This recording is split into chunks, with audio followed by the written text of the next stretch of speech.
Udah tahu fakta-fakta unik ini belum? Ternyata Indonesia bisa jadi PLN-nya dunia loh.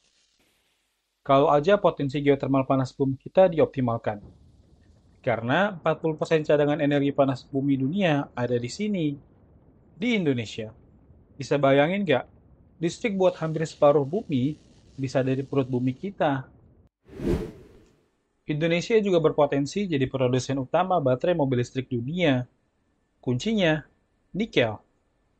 Kita punya cadangan nikel terbesar di dunia. Tinggal pintar-pintarnya ngolah aja nih. Pernah dengar tahun tanpa musim panas? Tahun 1816. Sebagian bumi ngalamin gelap dan dingin setahun lebih. Penyebabnya abu vulkanik super tebal dan letusan dahsyat Gunung Tambora di Sumbawa. Bayangin dampaknya. Dan tahukah kamu, sebagian besar daratan Indonesia yang kita pijak sekarang, dulunya pernah jadi dasar laut. Iya, laut. Kok bisa? Nah, semua kejadian besar luar biasa ini ada hubungannya sama satu bab penting di geografi. Litosfer. Litosfer, apa sih itu? Singkatnya, litosfer itu adalah kulit terluar bumi yang kaku dan padat. Tempat kita hidup, dari puncak gunung sampai dasar laut terdalam. Tapi jangan salah, kulit bumi ini bukan benda mati yang diem aja. Dia super dinamis dan penuh cerita. Yuk kita explore seluk-beluknya.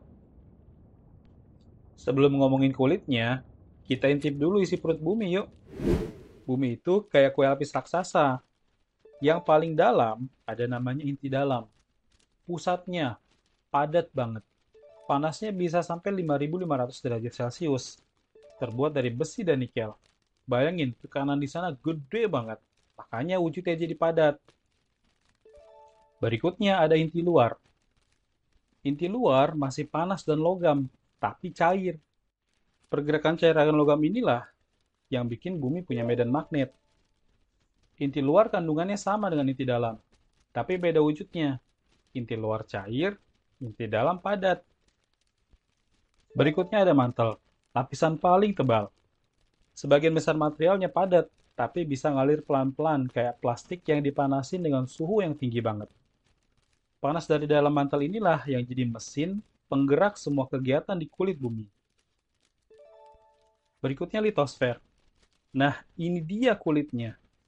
Tipis banget dibanding lapisan lain di bawahnya, tapi kaku dan pecah-pecah jadi banyak lempeng bumi. Litosfer ini terbagi menjadi dua, kerak benua yang tebal tapi massa jenisnya lebih ringan, dan kerak samudra yang tipis tapi massa jenisnya lebih berat dibanding kerak benua. Bumi kita pada awalnya nggak kayak sekarang loh. Awalnya dia masih berupa bola panas dan cair. Lama-lama bagian luarnya mendingin dan membeku jadi litosfer. Teori lempeng tektonik itu kunci utama buat ngerti kenapa bumi kita terus berubah. Gimana ceritanya? Litosfer tadi itu pecah-pecah jadi lempeng-lempeng raksasa. Kayak puzzle yang mengapung di atas mantel yang tadi kita bilang kayak plastik yang dipanasin dengan suhu yang tinggi banget. Lempeng-lempeng ini terus bergerak. Ada yang saling tabrak atau konvergen, saling jauh atau divergen, atau bergesekan, disebutnya transform. Nah, semua tabrakan, gerak menjauh, dan gesekan inilah yang jadi biang kerok terjadinya gempa bumi, pegunungan, palung laut, dan punggung laut. Dan itu juga sebabnya daratan Indonesia dulunya dasar laut. Pas lempeng saling nabrak, yang satu bisa nyelonong ke bawah atau subduksi, ngangkat dasar laut jadi daratan baru. Prosesnya lambat banget, tapi hasilnya luar biasa. Gerakan lempeng tadi bikin energi dalam bumi keluar. Ini namanya tenaga endogen, tenaga pembangun muka bumi dari dalam. Ada tiga aktor utamanya. Yang pertama, vulkanisme, si pelebur batuan. Magma panas dari mantel nyoba nyelonong ke permukaan lewat gunung api. Saat keluar, dia bisa jadi lava, batu pijar, atau gas beracun. Letusan besar kayak Tambora tadi bisa ngubah iklim global. Tapi jangan salah, Vulkanisme juga bisa ngasih tanah subur dan sumber energi yang disebut geotermal. Jenis gunung api beda-beda loh. Ada yang strato berbentuk kerucut tinggi, ada perisai berbentuk landai, dan ada bentuk mar dengan danau atau kawah yang kecil. Yang kedua ada tektonisme, si pembentuk struktur. Ini adalah proses pembentukan struktur kulit bumi akibat gerakan lempeng. Di antara bentukannya ada lipatan atau fold. Kulit bumi melipat karena tekanan horizontal. Hasilnya membentuk pegunungan. Contohnya Bukit Barisan di Sumatera. Kemudian ada patahan atau fault. Kulit bumi retak dan bergeser karena tekanan. Contohnya sesar Lembang di Bandung atau sesar Sumatera yang bikin gempa besar.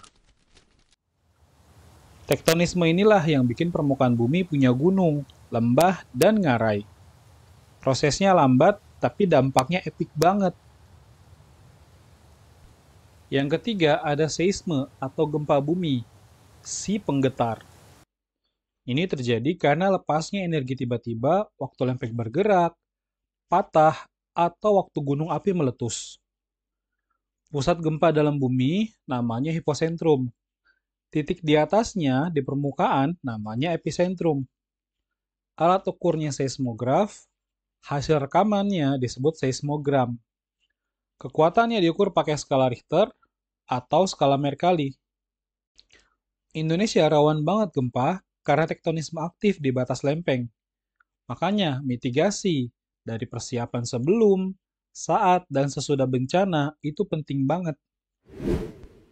Selain tenaga endogen yang membangun, ada juga tenaga eksogen yang merombak permukaan bumi. Dipicu matahari, air, angin, es, dan makhluk hidup. Prosesnya bertahap. Yang pertama ada pelapukan, yaitu batuan dihancurkan di tempatnya.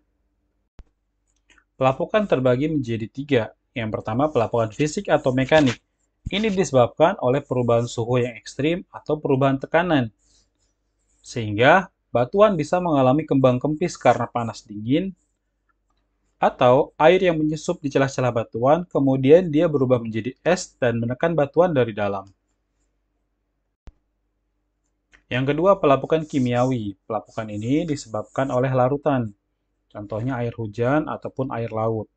Di sini batuan bisa bereaksi dengan air dan larutan-larutan lainnya, sehingga batuannya bisa hancur. Terus ada juga pelapukan biologis atau organis. Ini disebabkan oleh makhluk hidup. Contohnya lumut yang bisa melapukan dan menghancurkan batuan dan mengubahnya menjadi tanah. Atau akar tanaman yang bisa menembus batuan. Setelah pelapukan, ada tenaga eksogen yang kedua, yaitu erosi. Erosi adalah pengikisan material batuan. Contohnya, ada abrasi, pengikisan di pantai. Ada ablasi, pengikisan di sungai. Dan banyak pengikisan lainnya. Jadi, oleh erosi, material hasil pelapukan dipindahkan sama air, angin, atau es. Setelah erosi, tenaga eksogen berikutnya adalah sedimentasi. Material yang terangkut tadi diendapkan di tempat baru, misalnya delta sungai, gumuk pasir, atau dataran banjir. Nah, tenaga-tenaga eksogen inilah yang bikin gunung tinggi perlahan jadi landai, bikin lembah, merombak pantai, dan ngisi cekungan-cekungan jadi dataran.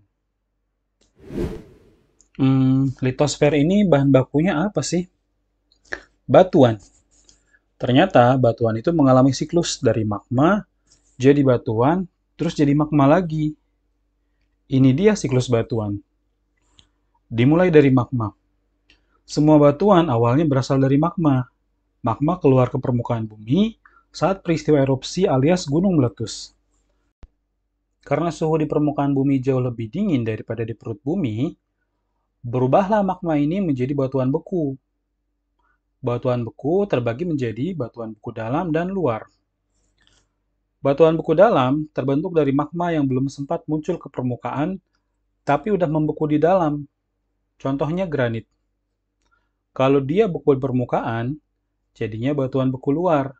Contohnya basalt atau andesit. Yang tadi kita bahas nikel buat baterai mobil listrik, ternyata si nikel ini banyak terkandung di beberapa jenis batuan beku. Berikutnya batuan sedimen. Ini berasal dari batuan beku atau batuan lain yang lapuk, tererosi, terbawa angin atau air, mengendap, lalu mengeras atau mengalami sedimentasi. Contohnya batu pasir, batu gamping atau kapur, dan batu bara. Fosil-fosil biasa ditemuin di Indonesia. Ini berhubungan sama batuan sedimen organik. Ini bukti daratan kita dulunya dasar laut. Selanjutnya batuan metamorf. Batuan beku atau batuan sedimen yang berubah bentuk dan sifat karena suhu dan tekanan ekstrim yang ada di dalam bumi. Contohnya, batu kapur berubah jadi batu marmer. Kemudian batu bara bisa berubah menjadi intan. Jadi siklusnya, magma mendingin jadi batuan beku. Kemudian batuan beku lapuk jadi batuan sedimen. Batuan sedimen ataupun batuan beku masuk ke dalam bumi, kena panas dan tekanan, berubah jadi metamorf.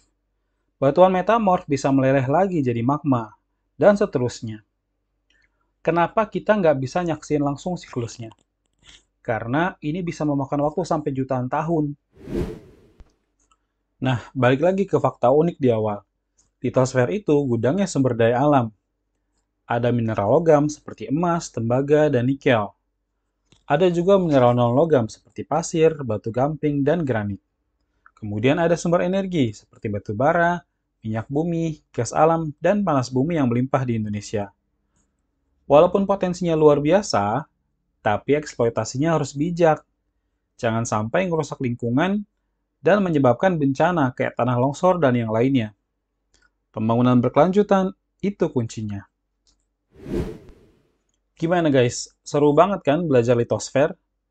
Dari dalam perut bumi yang panas banget, sampai permukaannya yang terus berubah. Dari letusan gunung yang mengubah dunia, sampai potensi energi masa depan. Semua terhubung. Indonesia kita ini adalah laboratorium geologi hidup yang spektakuler banget. Mulai dari tumbukan lempeng, gunung api aktif terbanyak di dunia, tanah yang subur, sampai sumber daya mineral yang melimpah. Memahami litosfer bukan cuma buat ujian, tapi juga buat ngerti potensi dan kerentanan negeri kita. Jadi kita bisa lebih siap hadapi bencana dan lebih bijak kelola kekayaan alamnya. Yuk, jaga dan manfaatkan kulit bumi kita dengan bertanggung jawab. Siapa tahu di antara kalian nanti ada yang jadi ahli geologi, peneliti geotermal, atau pengusaha baterai listrik masa depan. Eksplorasi terus, pahami buminya, lestarikan alamnya. Sampai jumpa di materi geografi berikutnya.